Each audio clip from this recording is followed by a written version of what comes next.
Okay, so we're going to get started. Welcome, everybody. We're here at Limit Chassidus.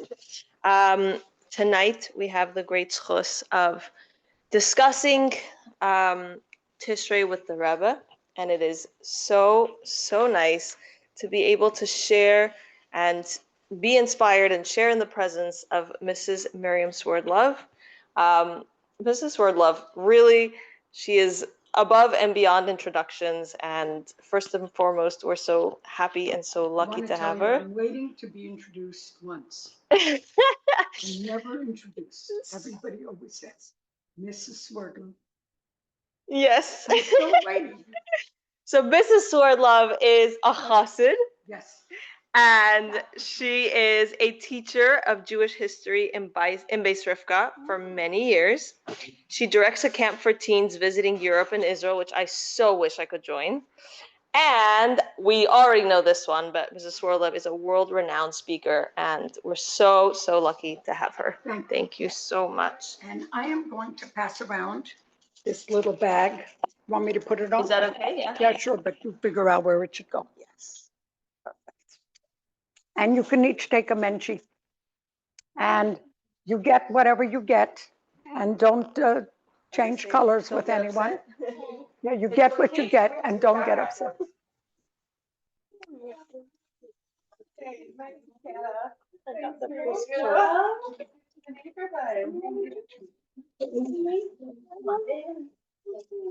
We just started. Okay, please sit down, take a menshi and pass on. Those two young ladies are on this side, give them a menshi. These are for keeps, or we have to give it back afterwards? No, they're for keeps. Oh, that's so sweet. And there are more people on this side that didn't get yet. You want to keep passing the... Please send the bag this way.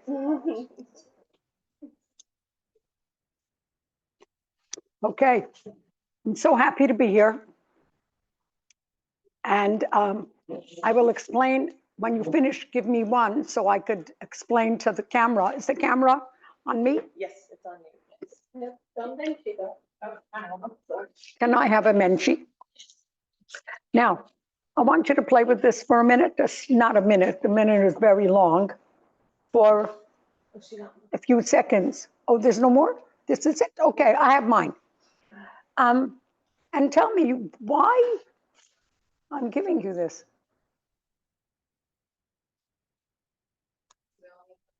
What? We all need something to fidget with, and you'd I don't hear Ziska. We all need something to fidget with. That you'd rather us fidget with this. Oh, no. I was going to say, I wonder if somebody will say that. No.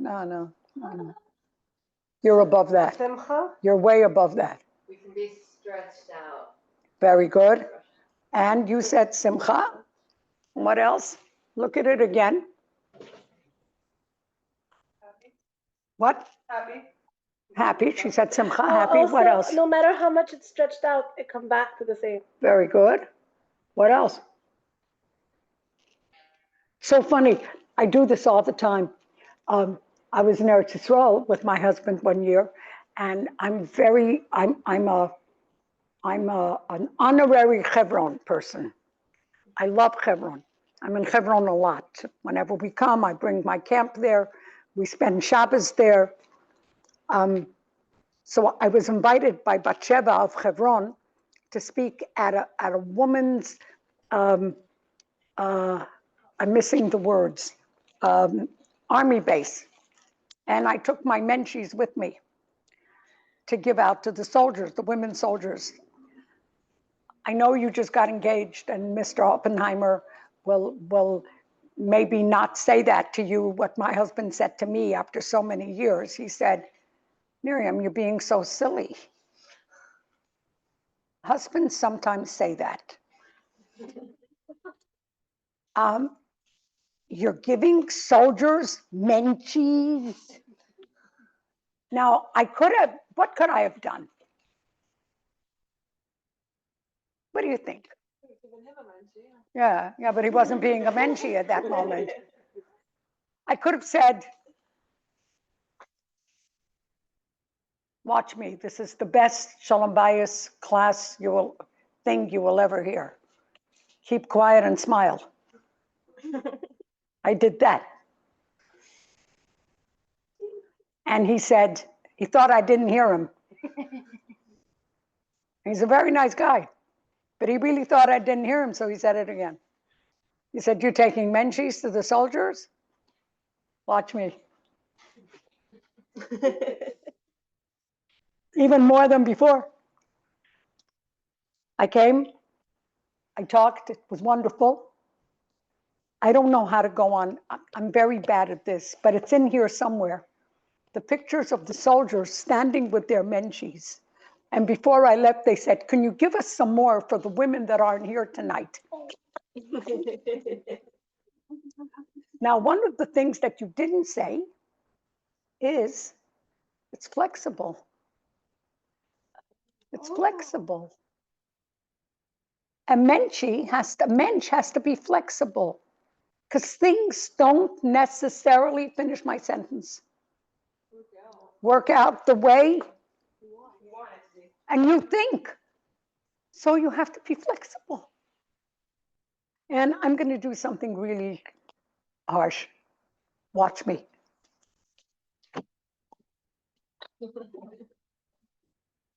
I don't know about you, but there are mornings when I wake up feeling like that, right? But I don't have a choice. I have to go back to being like this.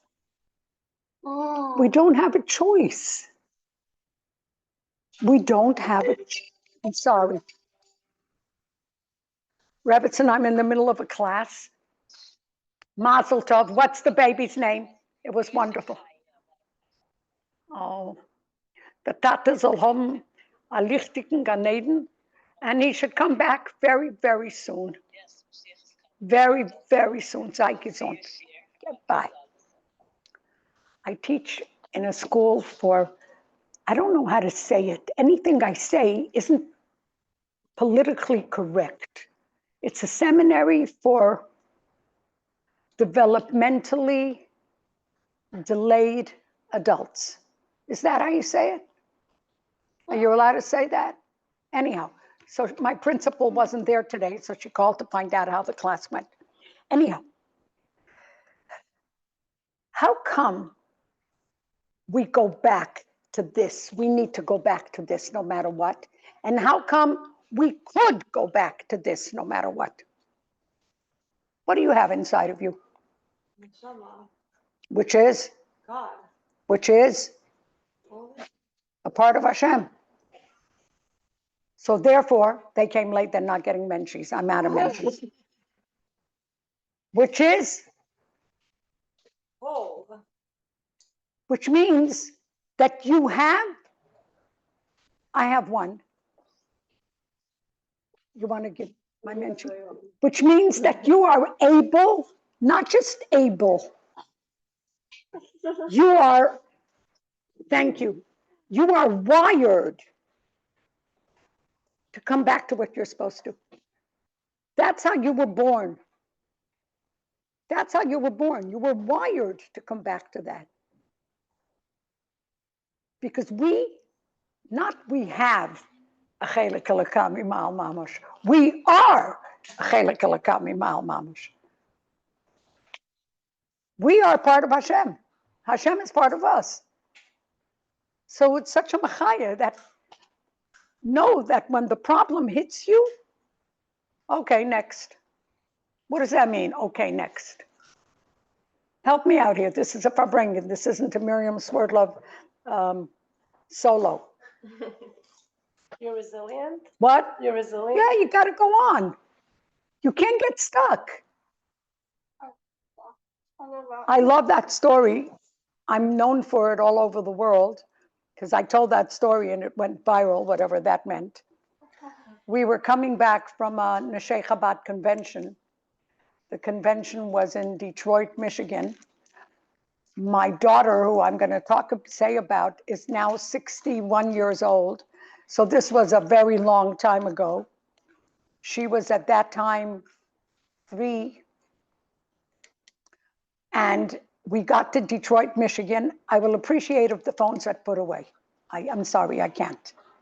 I can't. If it's either the phone or the class, then I'm sorry, these guys. I'm allergic. I'm I'm going to close mine, though people don't know that I'm here and children may be calling, but they'll have to live with it. Closed.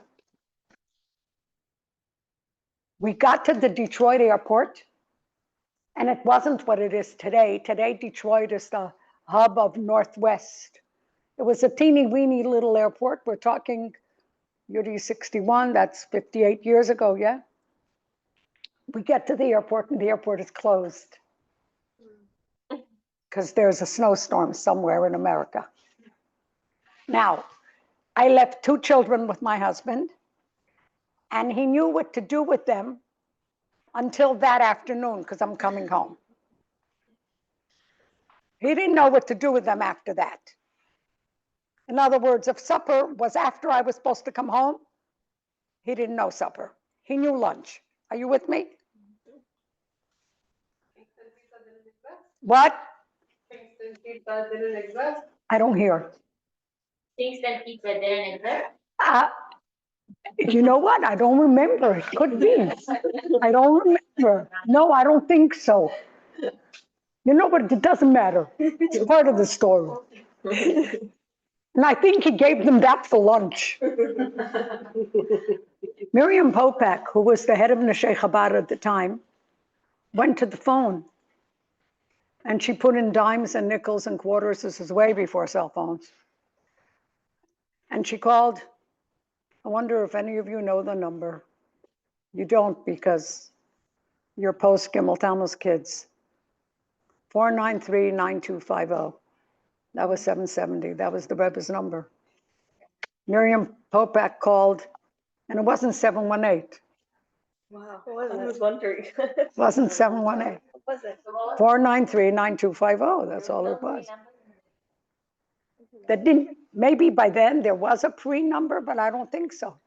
There weren't. Why did they add 718? Because they needed more numbers. So they added more prefixes. They didn't need more numbers. She called, Rabbi Klein came to the phone, and she said, Rabbi Klein, we're stuck in Detroit. It's a famous story, yeah, that's mine. We're stuck in Detroit.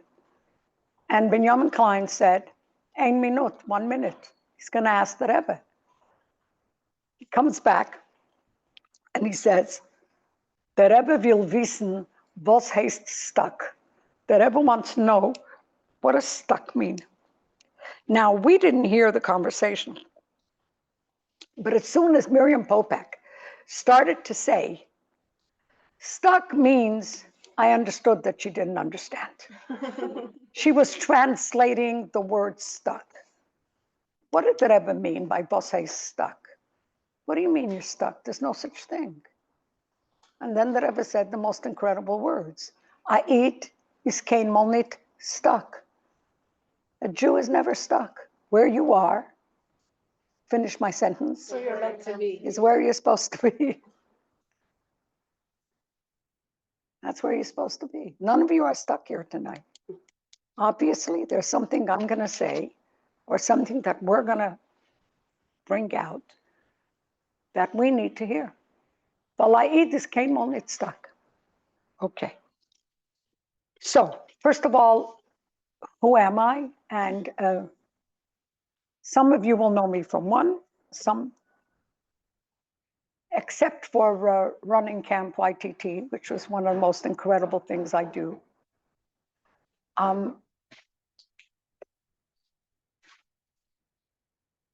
My mother's maiden name is Schneerson. I was born there. I did nothing for it. So don't look at me like that because I didn't do it. You understand what I'm saying? I didn't do it. There it was. I was born there. My grandfather, I need you to be here. My grandfather, Reb Mendel Schneerson, and the Rebbe's grandfather. What was the Rebbe's grandfather's name, ladies? Baruch Shalom? No, Mayor Shlomo. The other one. We're talking Schneerson. Meir Shleim is not a Schneerson. Meir You were right the first one, but you missed something. Baruch Schneer. My grandfather, Reb Menachem Mendel Schneerson, and Baruch Schneerson were brothers. So my grandfather and the Rebbe's grandfather were brothers. Nothing. It's your mother, first cousin. You understand? Not just born. Boom. Surprise. But because of it, we were invited to the inner sanctum. Because of it, I could sit here and teach you a mimer. Maybe not as well as other people, but I could do a mimer. Rebbe Yael was my brother-in-law, so I could do a mimer. I could teach you sichas, but that's not what you want from me. What you want from me is memories. Because guess what? We're 80. And we're not going to be here forever. Moshiach's coming. But you need to speak to that generation, the generation that saw it, the generation that lived it, the generation that was there. Yeah? So I can open up a sikha and learn a sikha with you for Elul. Nah, that would be a waste of your time. Are you with me?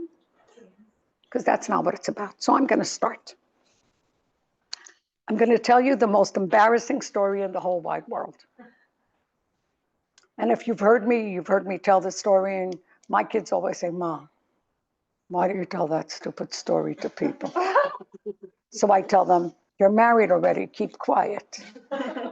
It didn't shot to your shidduch, just keep quiet. This is the story. My sister Leah, who's the wife of Rebbe Yael, do you know who Rebbe Yael is? Mm-hmm. I'm so happy that you know that. That's so nice. I remember him. My sister Leah would speak to Rebbetzin Chana twice a day at least. If you know your history, you know that on Vav Tishrei, Leah is the one that went with her to the hospital in the car with the Rebbe. Yeah.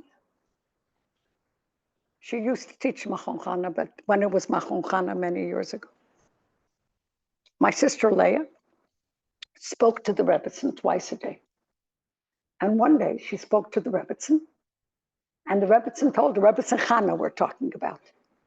And the Rebbetzin told her that the woman that's staying in her house with her, she had a woman with her. Are you with me? Yeah. You need to be here. I don't do this. If you're not here, I'm going. Yeah, okay. Yeah, be here.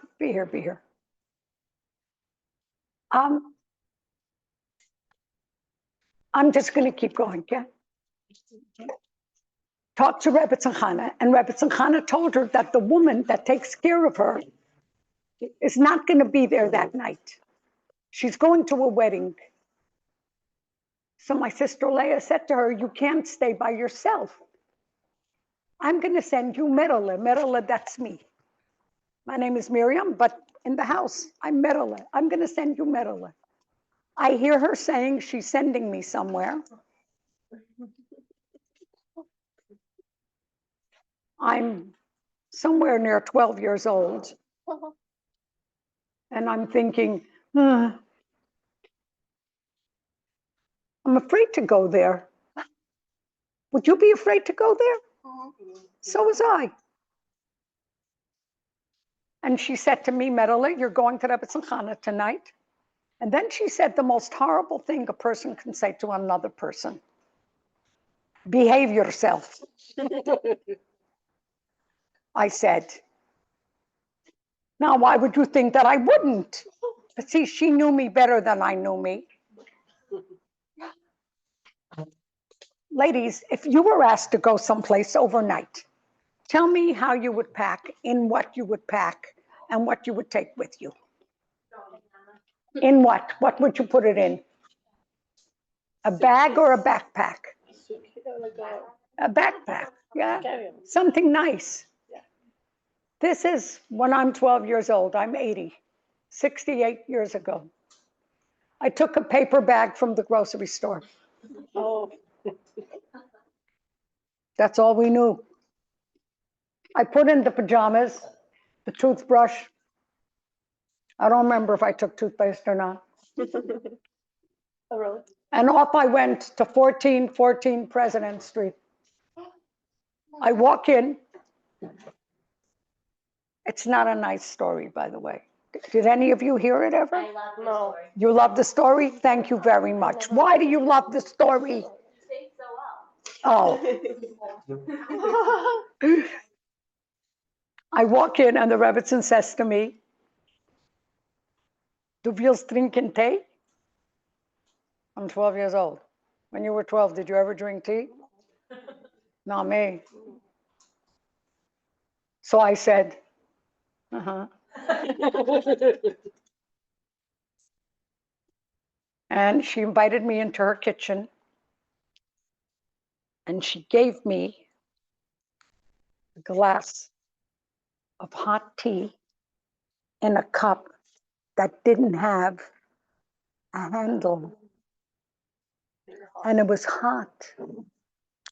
And I'm 12 and I hate tea. And Leah said, "Behave yourself." I said, "That's what she meant." So I'm sitting there holding this.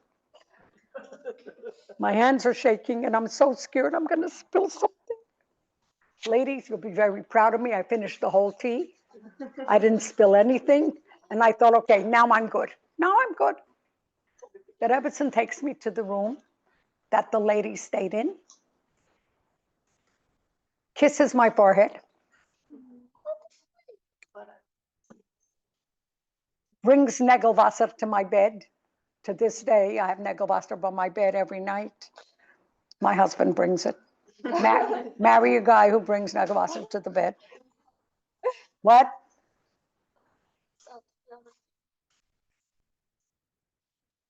Kisses me goodnight and walks out.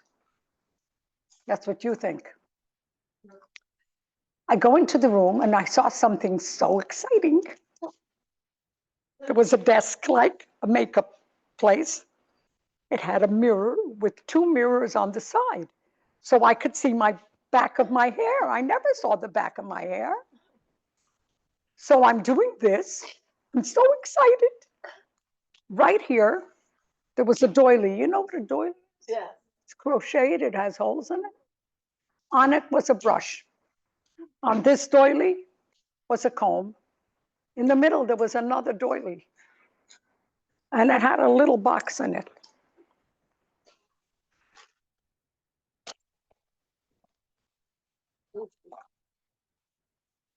One second, I'm trying to make a point, but it's taking too long to make the point. There's a cardboard box sitting right here on the doily. Remember, my sister said, "Behave yourself," because she knew me. I pick up this little cardboard box. I need to know what's inside. You're a great audience. And I go like this. It doesn't open. So what did I do the next time? No, Harder, harder. no. I yanked it. I pulled harder. Then I pulled harder. Then it opened. You know what was inside? Face powder. Oh. Where did it go? Oh. It isn't the Rebbetzins' room. It's the ladies' room. Still. No, do yourself a favor. No, you could talk, but be there. If it comes out that I said that it's the Rebbetzins' powder, no, I'm not talking anymore. Are you with me? Yeah. You're mortified. Mortified? That's the only word you can think of? I was, Sad. Morty, no, I was so scared, mortified, it was all over the place. And I went like this, and I looked in the mirror, and I had train tracks on my face, because I was totally covered with this thing. Do you remember the doilies that were crocheted? They didn't have holes anymore.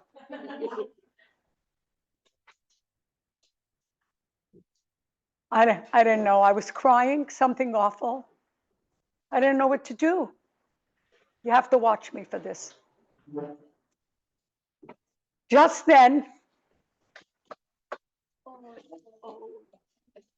there's a knock at my door, and Rebbetzin Chana walks in. Please watch my face. Very important. She took one look, and she went.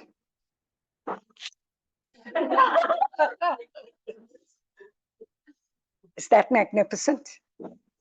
Her first look was, Metal, behave yourself, right? Her first look was, she saved my life. Why do I tell this story? My kids say, Mom, why do you tell that story? Because it shows that Rebetzin's humanity. She saw the problem and she immediately Flexible. Yeah, she listens to everything. tried to find it.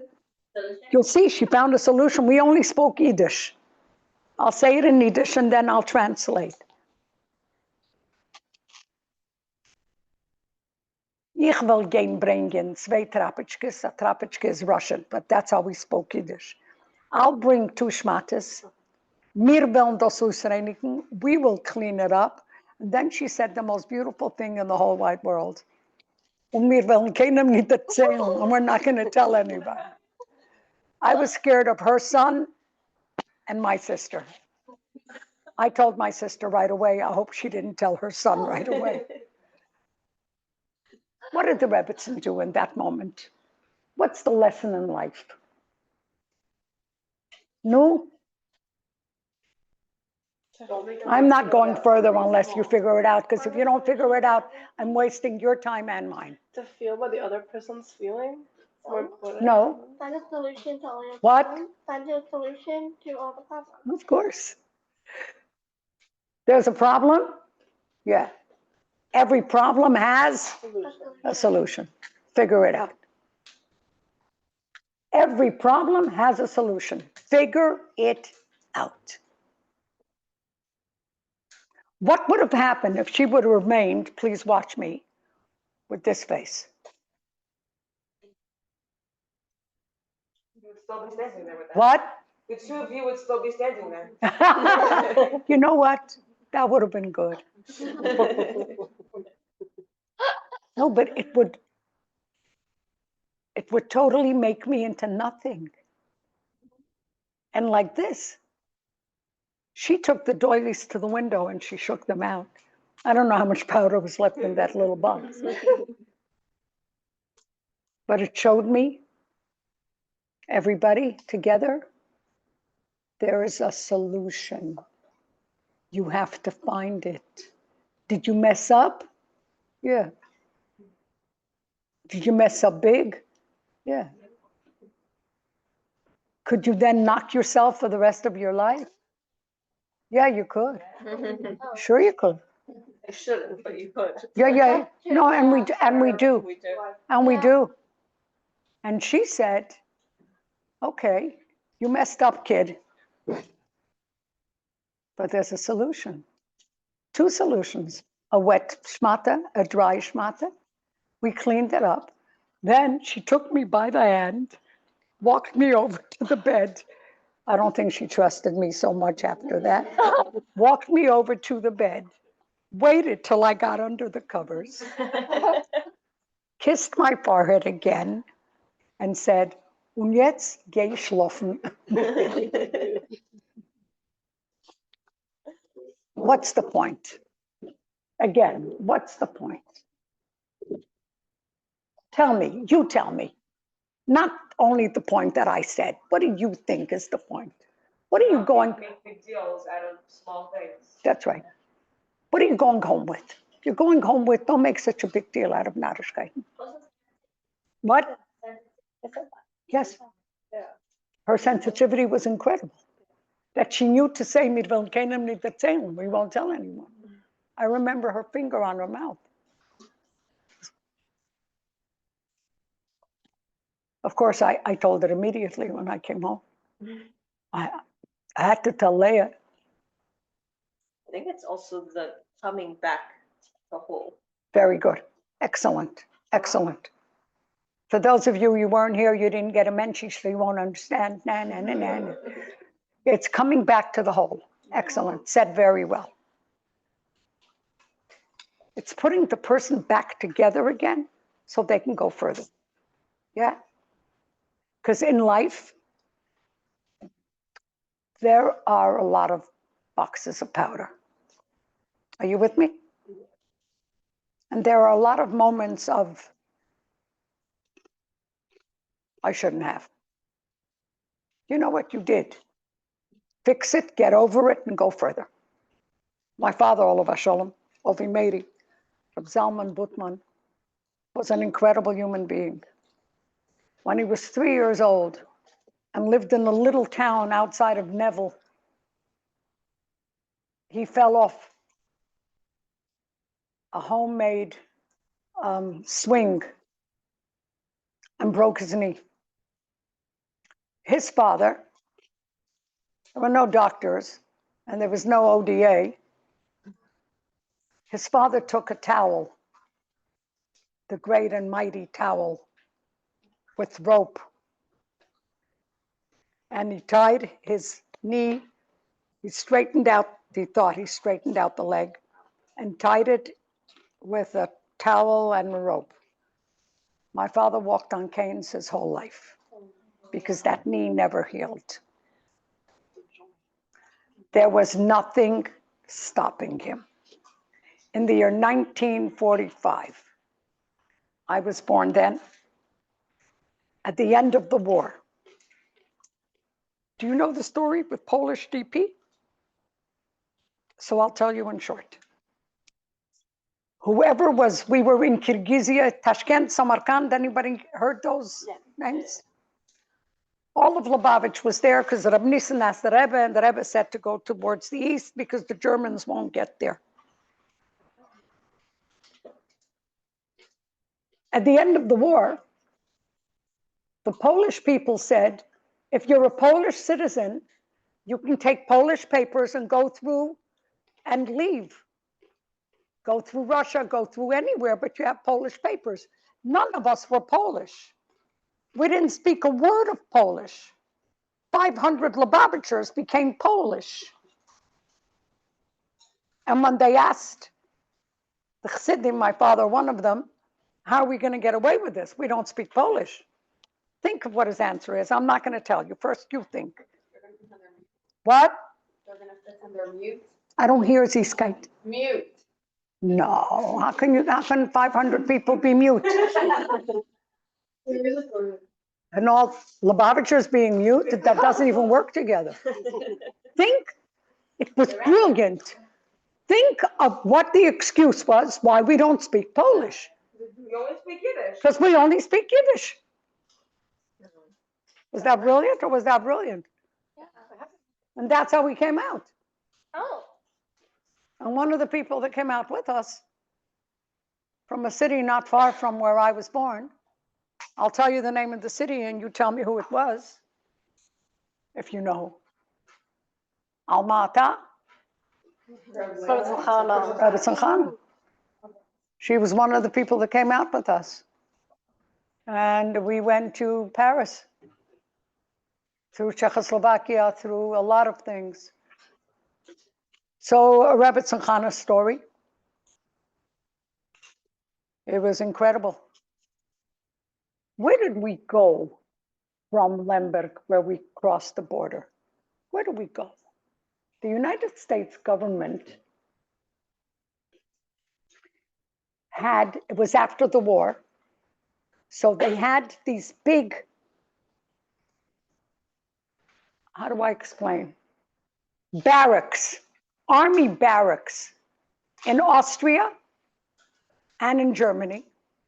And all of us were taken to those places until we had papers to go wherever we were supposed to go. Rebbetzin Chana came to a barracks in the middle of a field in a place called Poking, P-O-K-I-N-G. Rebbetzin Chana was alone. Come with me. When did the Rebbe pass away? 1944. What's the date? Chaf Av 44.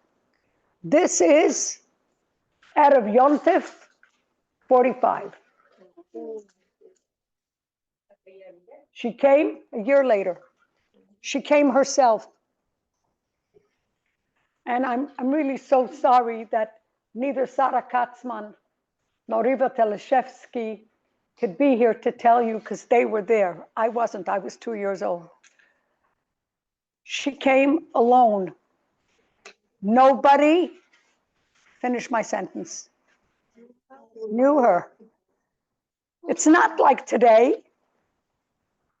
Oh my God. We had a wedding last night. Every one of my relatives in Eretz Yisrael were at the chuppah. And then Chassan Kala came to my sister, who lives next door to 770. The whole family was there. Everybody was on the phone. Are you with me? Yeah.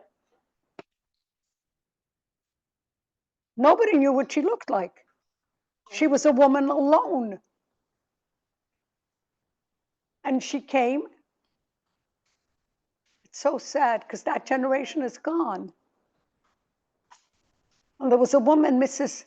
Nyamotin, her name was. She was the cook by the Bachrim. She was alone. And she said to this woman, she didn't know who she was, but she said, hello, I'm Musia Nyamotin. And she said, Unir bin Chana Schneerson. See, when you hear Chana Schneerson, you know what we're talking about. She didn't. But Schneerson sounded familiar, no? They were given not rooms. It was a big barracks with, Partitions? if you want to call it that, blankets, blanket partitions, and families stayed there. And Musia Nyamotin said to her, come with me, we're both alone. And they went with another family, and Musia understood who she was, so she gave her her mattress. Could you imagine that? And Rebbetzin Chana slept on the mattress, on the floor. But she had a malchus. They came to Paris, France. This isn't even written here because I wasn't even going to say all that.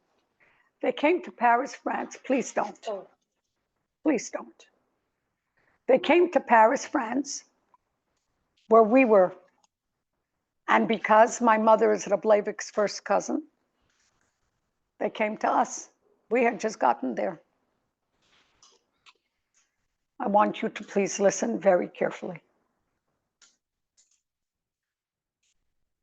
Ladies, this is 1947. Where is the Rebbe? How long ago did he come? 6 years? 41, no? Was it 41? Rebbe. Who was Rebbe? Our Rebbe wasn't Rebbe yet. He came to Paris to see his mother and to make her papers to go to the United States. How many years didn't he see her? Look at your history. Since 28, 29, no? 20 years? Didn't see her 49 years? No, not 9 years. Think, when did the Rebbe leave home? Oh, before. What? Before. Before his wedding. Excellent. What year is that? 28 and So how many years? In 1947, how many years was it? almost 20 years. It was 20 years. Oh, wow. He didn't see her for 20 years. Oh. Could you imagine not seeing your mother? And the mother not seeing her son for 20 years. The Rebbe came by plane. They went home by boat. He came by plane. We got a telegram that he's coming at 7 in the evening. He came in the afternoon. 2 people, maybe some of you are related to them. They're both gone. Reb Yosef Slavin and Reb Grinya Slavin were in front of the house, and a taxi stopped. My great-grandchildren that are a year old, do they know what the Rebbe looks like? Sure they do. Where is the Rebbe's picture? In their crib, under their pillow. So they don't know that this is Rebbe, but when they look at that picture, right, they know something. Nobody knew what the Rebbe looked like. Remember, this is 47. But they only saw pictures of the big grandma. What? They only used pictures. No, we didn't even have that. No, there was no such thing. That wasn't the way it was. Grinya and Yosef Slavin are in front of our house. Disque Dieu, Place de la République. And a taxi stops. A very, very, very, tell me the next word. Well dressed. What? Well dressed. Well dressed. Okay, Distinguished. okay, distinguished, impeccably dressed gentleman comes out of the taxi. He's supposed to come at 7 in the evening. This is 2 in the afternoon. They realized who this is. They walked over to him and they said, "Ihr seid der Ramash." What is Ramash? There was Rashag and Ramash. And the Rebbe smiled and said, "You know that smile, the little smile? Not that smile, this one." And the Rebbe said, "Which means what?" "I guess so." What's the first thing he asked? "Wo die Mama?" Now let me tell you where she was. She didn't see her son for how many years? She woke up very nervous that morning. She was a wreck. My aunt, Sarah Schneerson, said to her, "Ladies, it's so funny, because it's the same as today. If you're very upset about something and you need to switch your mind, what would make you a little better?" What? What did you say? Yes. Yes. You know the story? No, but I can guess where this is going. Yeah, that's where it's going. So my aunt said to her, "You need a new schlappe, a new hat." She always wore a hat on top of her shaitel. Her hat, she hadn't changed her hat since she left Yekaterinoslav. Yeah. So they went shopping downtown Paris for a hat. The Rebbe came and he asked, "Wo die Mama?" And he was told that she went to buy a hat.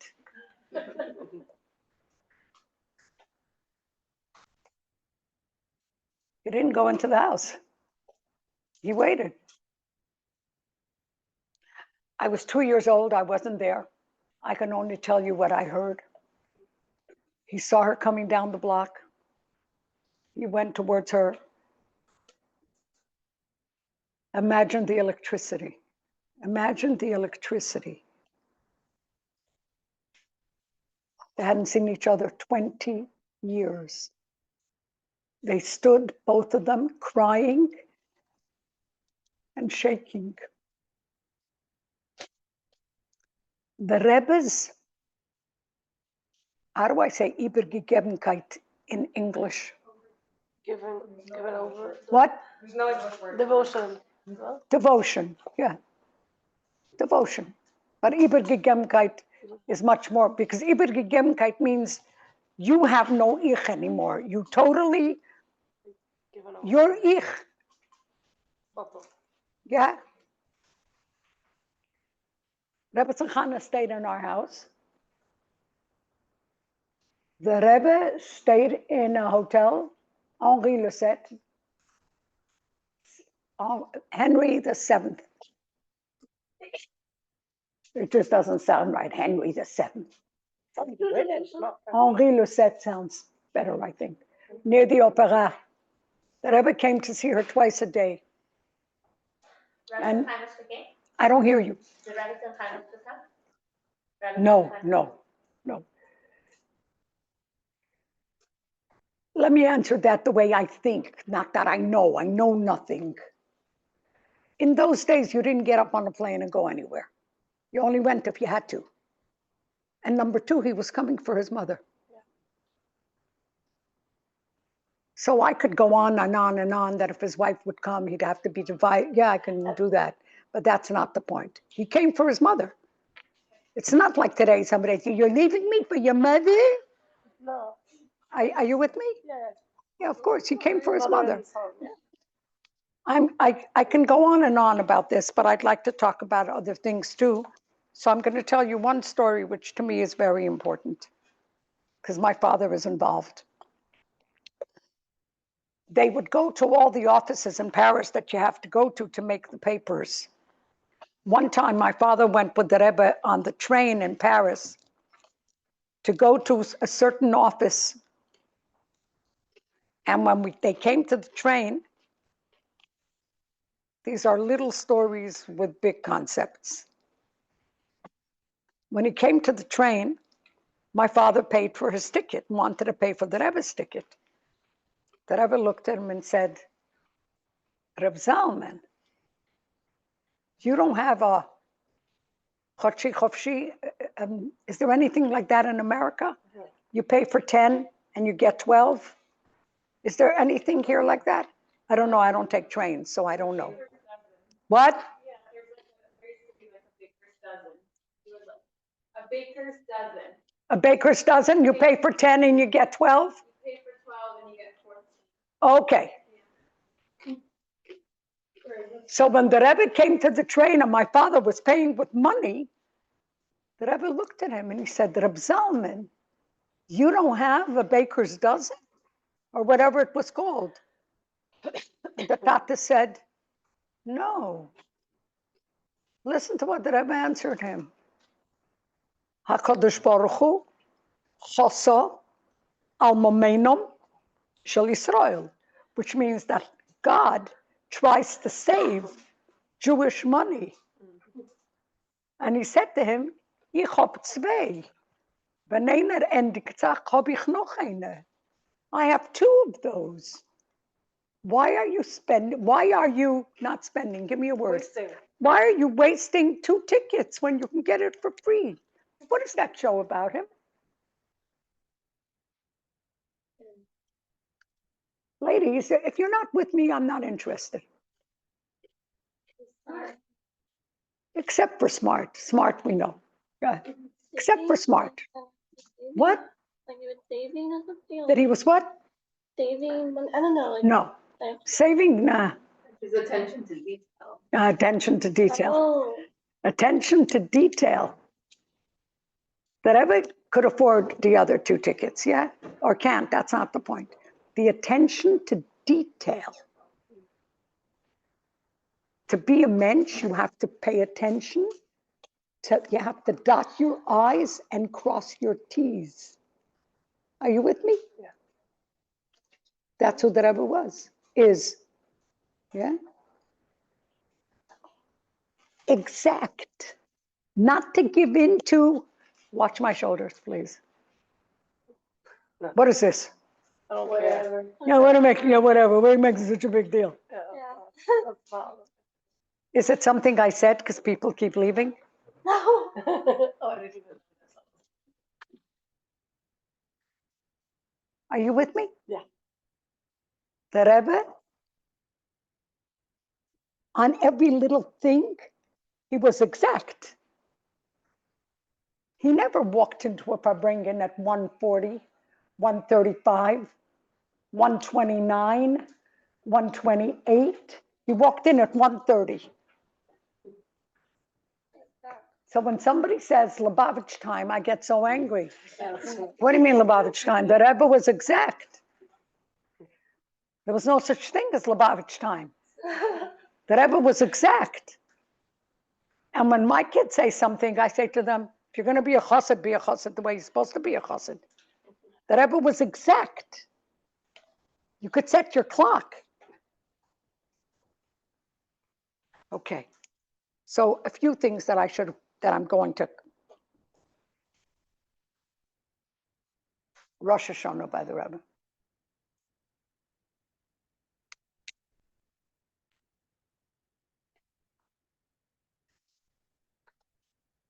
I have the schos to run an incredible camp.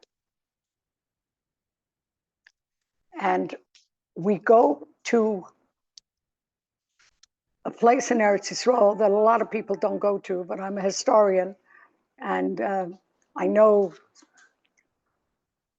much more than surface. And so I insist on taking camp to a place called Shiloh. Do you know what Shiloh is? So where the Mishkan was. Very good. For how long? 369 years. Very good. Very good.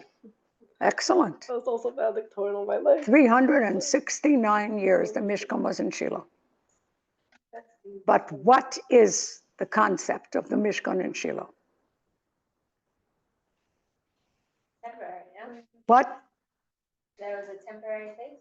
Yeah, It didn't before have the a- Beit It HaMikdash. didn't have a. First, it was in Gilgal, Gilgal. then it went to Nov, then it went to Givon, then it went to Shiloh for 369 years. Who was the woman in Shiloh that we talk about? Chana. Excellent. When do we talk about her? Rosh Hashanah. Rosh Hashanah and Shul. What was Hannah's problem? Didn't have children. She didn't have children. She came to Shiloh. What was the name of the Kohen Gadol? Eli.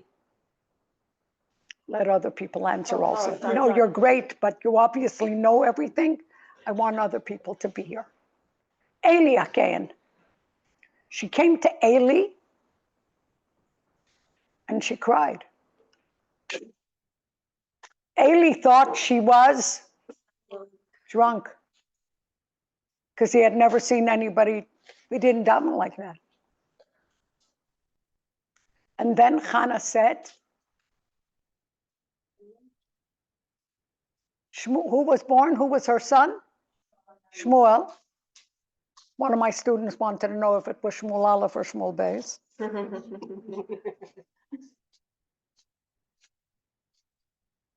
And I'm just going to tell you a small little thing that happened, modern now. My son-in-law, Rabbi Telsner, runs camp with me. And he went for Chof Of to Almata.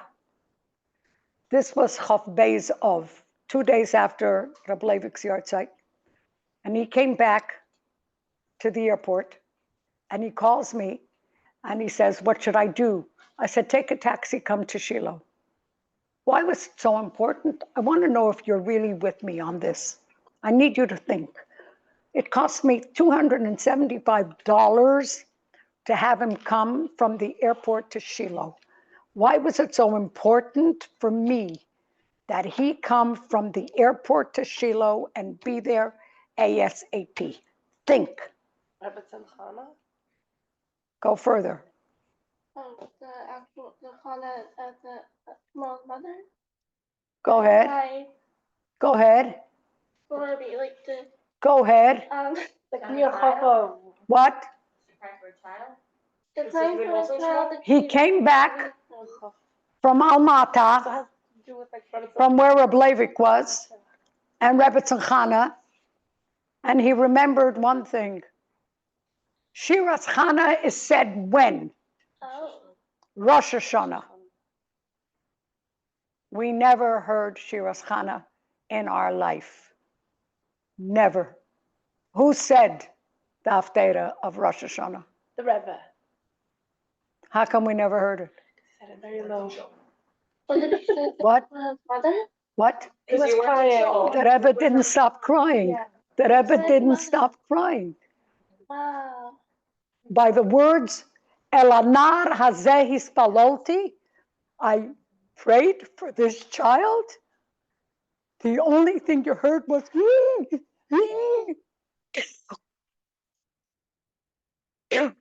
we never heard the Haftarah. In all the years that we stood in 770, we never heard the Haftarah. We saw a talus covering his face, and we saw heaving shoulders, and we heard unbelievable tears. We never saw it. It was worth the taxi.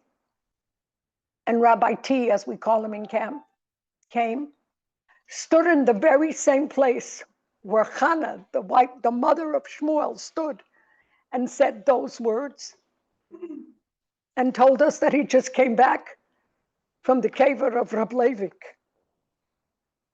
I didn't stop crying.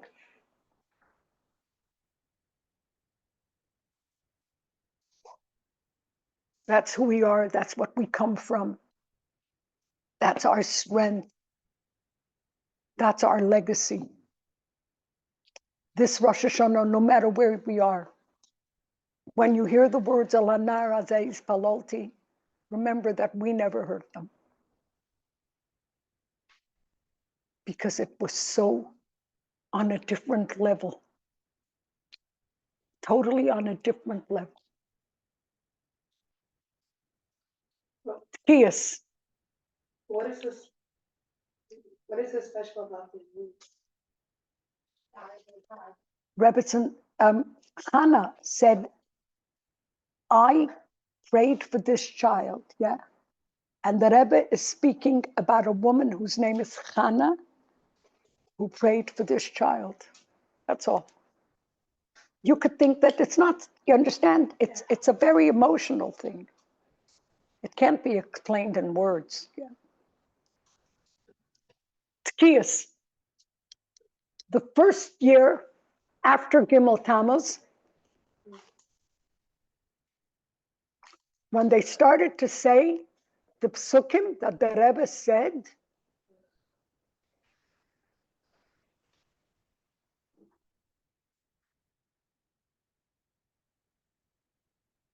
everybody started, Minamei tsar korosiko, ononi bamerchavko.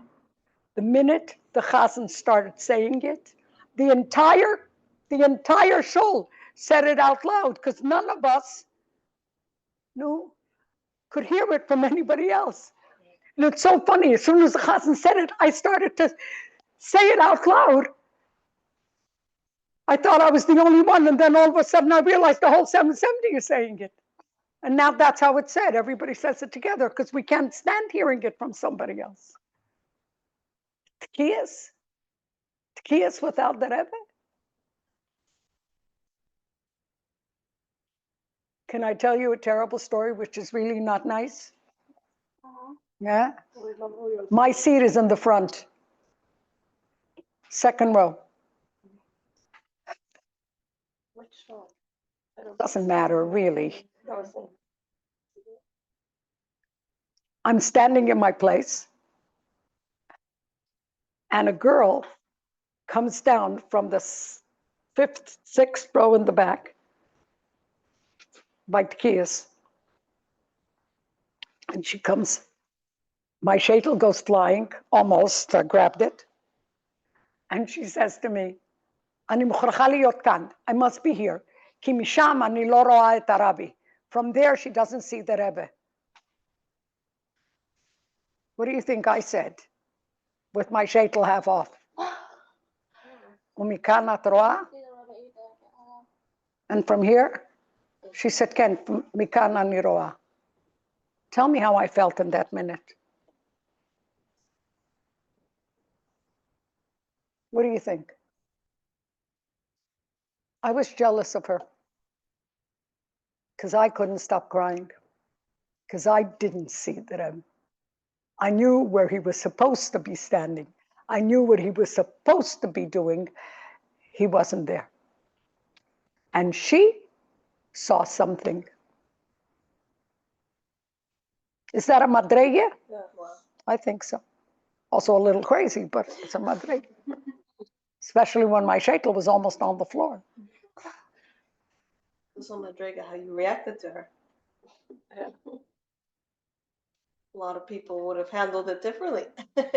I was in the middle of crying, so I was in a different place. Maybe another time I would have reacted differently. My kids all quote that. Misham ani lo roa et Rabbi.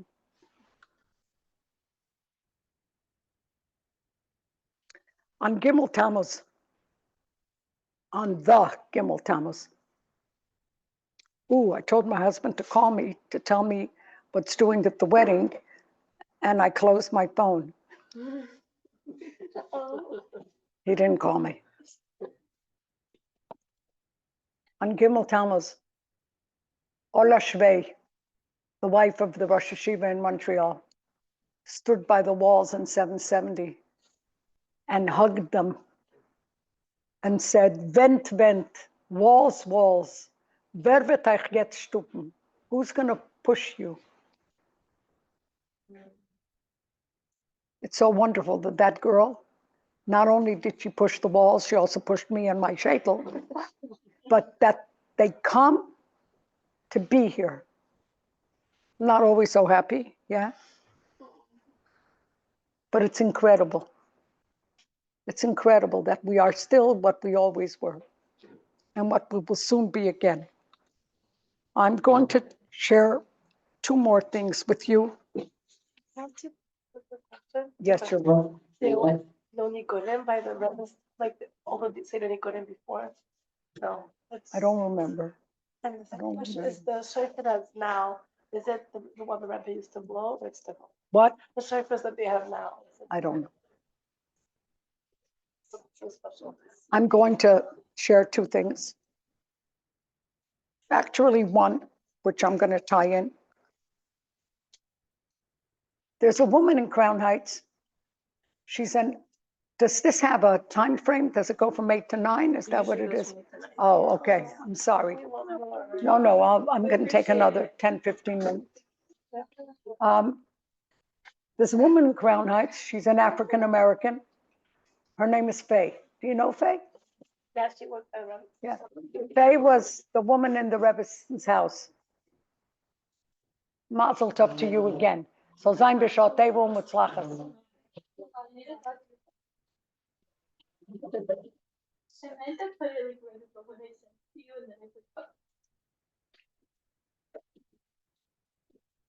Faye and I are very good friends. I talk to her almost every Erev Shabbos. I'll tell you what one of the, if I put together all of the hours that I spent with the Rebbetzin, in minutes, not in hours, a half an hour here when I was in the house, 20 minutes there, like in all my life together, maybe it comes to 10 hours in my entire life. Faye spent 10 hours a day with the Rebbetzin. So I just, every time she comes, so I'm going to tell you a few things Faye said. Faye said, the first day she worked there, in walked the rabbi. I looked at him and I said, I know this man.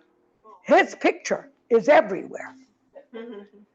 So Faye said, I said to him, Rabbi, are you the man whose picture is everywhere? And the Rebbe just smiled and didn't say anything. Rebbetzin Mosya said to her, Chaimushka Mosya, my husband wants to see you. She said, Miryam, so help me God. I thought this is the end of my job. The man is going to fire me. She walked into the kitchen and he said, never be afraid to ask questions.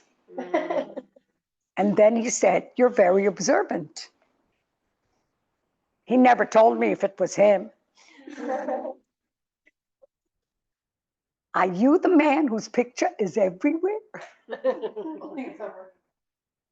One Rebbetzin Musya, you call her Chaimushka. We called her Musya. That's her Russian name, and that's how we knew her. One Rebbetzin Musya broke her hip. You know, you can't do anything with the hip. What? I heard the story about. Which story did you hear? No, I heard like a couple of times she broke in the. Yeah. When she broke her hip, you can't put a cast on a hip. So she was in terrible pain. And Faye was the one that slept with her in the room because she needed help in the middle of the night. She couldn't turn over. One night, Rebbetzin Musya had a terrible night. A lot of pain, a lot of pain. The Rebbe was coming home. They heard his footsteps. Rebbetzin Musya turned to Faye and said,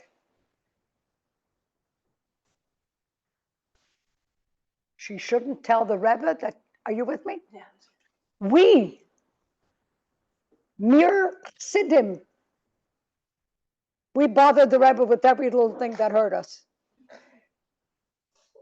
When I was having my son Yossi, he decided to take 23 hours to be born.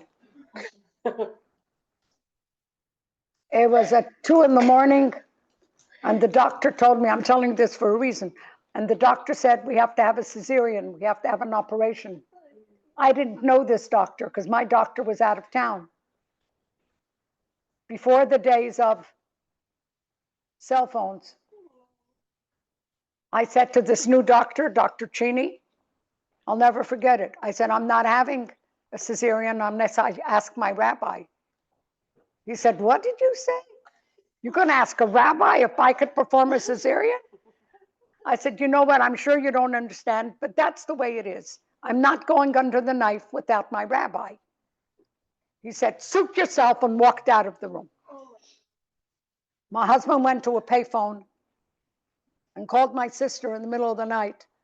And he said, Leah, the doctor says that Marilyn needs a cesarean. We don't know what to do. What did Leah do? Do you know?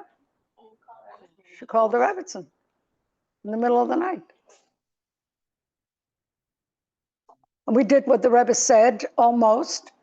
And all of a sudden, the nurse says, oh my God, there's a baby here. And Yossi was born. What? What did the Rebbe say?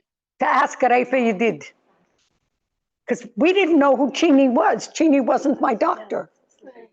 If it was my doctor and I trusted him, maybe I wouldn't have answered like that. I didn't know this man. He tells me I need a cesarean. What? I don't know you. Were you able to convince him or you got upset? No, I didn't convince nobody, nothing. I asked the Rebbe. I didn't convince him. Yossi was born. Why am I telling you this? We bothered the Rebbe in the middle of the night. Rebbetzin Musya said, are you with me? The Rebbe walked into the room. I wish Faye would come because I love how she tells the story. She says, you know, they had their own language. She didn't just mean Yiddish. She meant their own language. Miryam, they loved each other so much.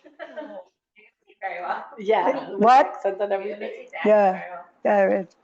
Faye's wonderful, by the way. Every year I invite her for Chav Shvat. She never shows up to the house. I want her to come to talk. She says, I'm going to be there. I'm going to be there. Never there. I bought her a Tillim in English with her name in the front. I made sure that there was no Hebrew in there and no Shem Hashem. Anyhow, where was I?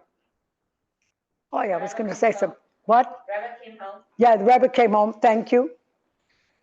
And Rebbetzin Musya said, after the Rebbe walked in, knocked on the door, walked in, and he said, Faye, how was my wife's night? So Faye says, I looked at him and I said, just fine, Rabbi, just fine.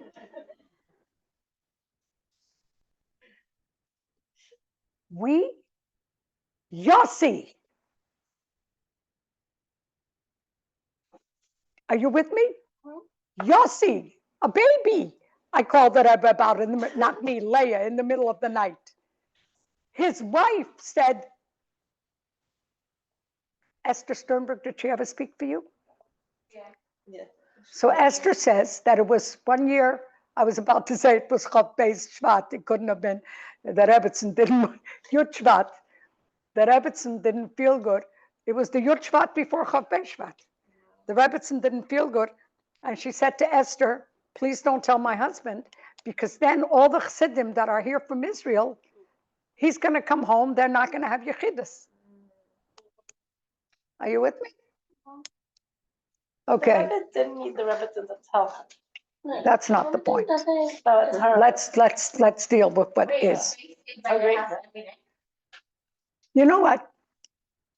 I don't know if everything I don't know. Rebbetzin great. I don't know. She was there a lot. She was kind of like. She was hired. No, she wasn't a nurse. She says she's a nurse. She was hired as a person in the house. She cleaned, and she was very good. They didn't find the yid to do it. Like they never found the yid to do it, or they didn't want a yid. They never find what? A yid. A yid, That's a a Jew. question. I think it's easier to be a non-yid, because with the yid you have to be very careful. For instance, if a yid, I know of, once there was a Jewish woman in my house cleaning, a Russian Jewish woman. Clean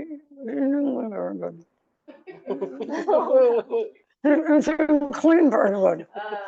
And I couldn't ask her to do it again. You understand? Yeah. It's very hard with the yid, very, very hard.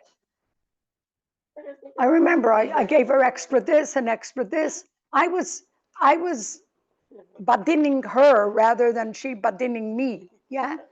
Because the whole time I kept thinking I should ask her, she should move this, she should move this. It's much easier with a guy.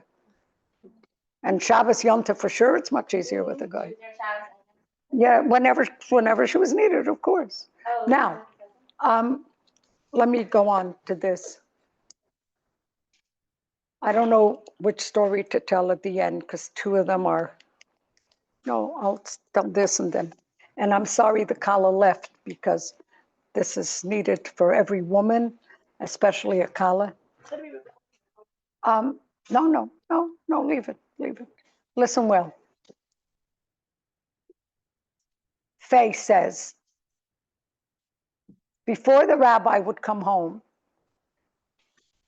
we would get a phone call from the office. And they would say, the rabbi's on his way.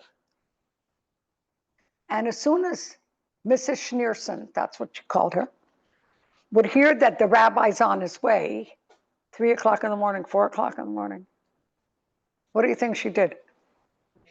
What? Say. She waited for him. They put a shade on makeup. I don't know. Yeah, exactly. Went into the ladies' room, fixed her tichel, put on the lipstick, whatever she wore, I don't know. She was beautiful, by the way. 4'10", 4'11", not much taller. There's so many stories, but my time is up. And Faye said, Mrs. Schneerson would go in and fix her face. In the words of Faye, because her man was coming home. Yeah, but that's what it was. And Faye said, I would watch him come up the steps. And so help me, he had the weight of the world on his back. His back was bent like this, and he would have to hoist himself up the steps. Are you with me? Hoist himself up the steps. But then he came in and he opened the door. And Mrs. Schneerson was standing a few feet in. And she smiled. And he walked in. And their eyes locked. And so help me, Miryam, I saw the weight of the world fall off his back. So to all of us, and I wish you would have stayed to hear this because it's so important. To all of us, those that will be married in Mirz Hashem soon, and those that are. We're not married to the Lubavitcher Rebbe, but we're married, and you're going to be married to men that will have their world on their back.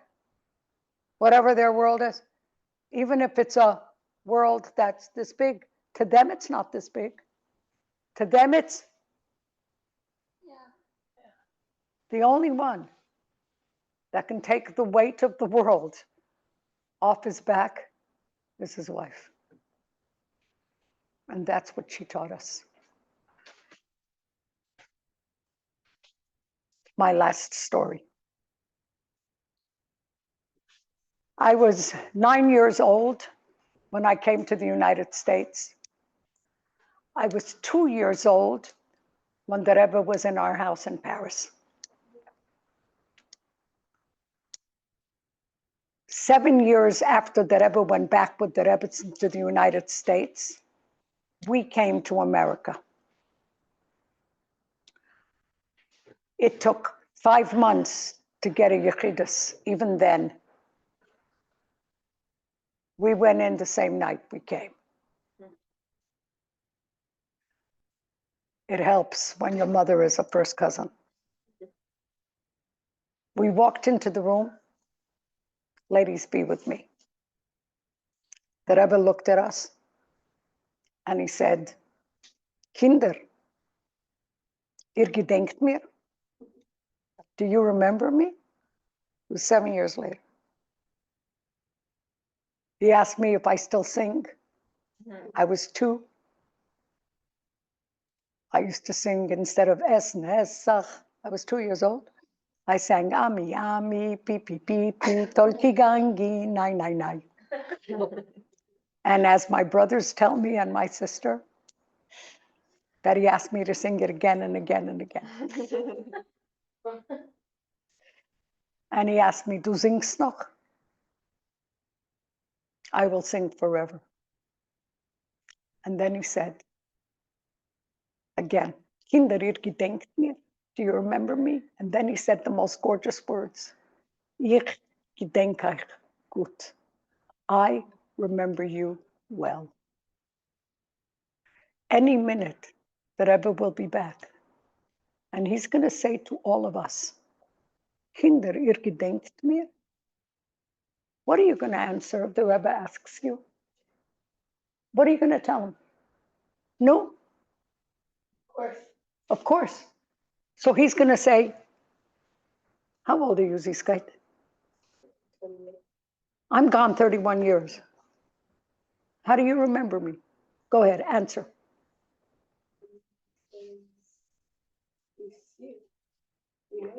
Everything, say it. Yeah, we live you. We live you. We do your mitzvahim. We learn your teras. We Lubavitcher Chassidim. You're part of our life. Are you with me? And that's going to happen at any second. At any second. May it be immediately now. Now I'm going to ask 3 people to tell me what they gained of tonight's Farbrengen. Nothing, huh? No, so many. Come on, 3 people. How to be a good wife. What'd you say, Siskite? How to be a good wife. Okay. Okay. And by the way, she waited all day. She waited all day. And she wasn't an empty woman. She was a brilliant woman. I remember when she used to sit with my sister, they talked about what they talked about in Russian, but it was deep conversations. There isn't anything she didn't read from the classics. She was a brilliant, brilliant woman. She waited all day for those 15 minutes. What else? Yes. I think I learned something from both. Ziskite, I'm 80, my ears don't work so well, loud. From both sides of the interaction with Faye and the Rebbe. Yeah. One from Faye is to never stop asking questions, even if they might seem obvious. Excellent, excellent. And then also from the Rebbe is to respond to every question, even if they're simple questions, with Yeah. patience and respect. That's right. Excellent. Excellent. Very well said. Our next guest speaker. Very well said. I Farbrengens for your girls this summer in Swerdlov. You did? Yeah, Where was I? I don't know, it was late. I was friends with Itzy Barber. Oh, okay. I remember when you came. I wasn't. I must have gone to sleep. I don't show up to Farbrengens. Ask me why. Why? Because if they want to say something, they're not going to say it in front of me. Also, I want to go to sleep. It's funny that you call it in Swerdlovs. I am Swerdlov. What do you call the cat? YTT. I didn't know how to. A girl came for an interview and she said, "Are you Swerdlov from Swerdlovs?" I said, "I guess so." But yeah, that's right. Are you Chitrik from Chitriks? I wish I was the size of, no, I don't. I'm perfectly happy with one bus. I can't do more. I did more one year and it wasn't too much, too much. Oh, so you were there. Nice. Okay, one more person. I said 3 people. One more person. Come on, guys, I have a wedding. Maybe like the greatness of the Rebbetzin Chana, like the Rebbetzin, and also the sensitivity from the powder to Yeah. when the Rebbe came home. That's right. to, That's like, right. The little things are big things. It's the little things. Yes, that are the big things. Ladies, it's the little things. Greatness is seen in small things. Yeah, everything is in details. It's all in the details. Sorry, then Yeah, you want to, go ahead. I'd love to hear something else. When somebody spills your makeup, smile. What? When somebody spills your makeup, smile. That's right. When somebody does something wrong, give them the strength. Give them the strength to grow from it. Because forgive me, I'm going to scream. Because putting them down is not going to make any good anywhere. Give them the strength. Somewhere in Brooklyn, I have a husband who's trying to get through to me. What? I don't hear. I said I get to like learn a little more about Rebbetzin Chana. Your doctor has. Oh, nice. 1, 2, 3. 1, 2, 3. Thank you so much. You're welcome.